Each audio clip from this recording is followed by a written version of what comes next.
nyo kami nalaman. Yung mga kilala namin na may swimming pool, nagkaroon sila ng problema.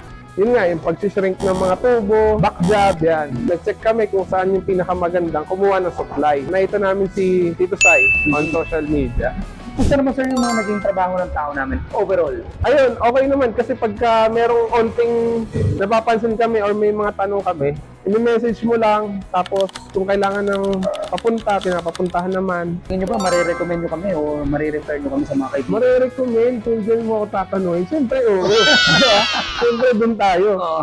Actually, nagbabalak kami na sa mga next project namin na swimming pool, kayo pa rin. Subukan nyo para wala kayong problema, di ba? Wala sakit ng ulo. Oo, wala sakit ng ulo. At makukontak mo pa rin kami sir. Oo. Pwede nga lang yung ibang construction sa inyo na rin, di ba? Pwede sir, yung huge guy namin. Makakatulong sa inyo yan. Ha? Ang pinaka nagustuhan pala namin dito sa gawa nila dito sa jacuzzi. Siyempre, pag sinabi natin jacuzzi, umiinit. Tapos, siyempre, yung pump room namin. Di na natutulog yung mga tao namin kasi malamig.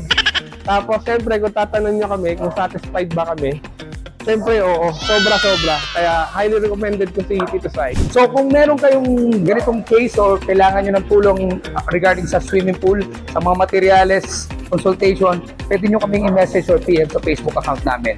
Dito sa Pool Guy at your service.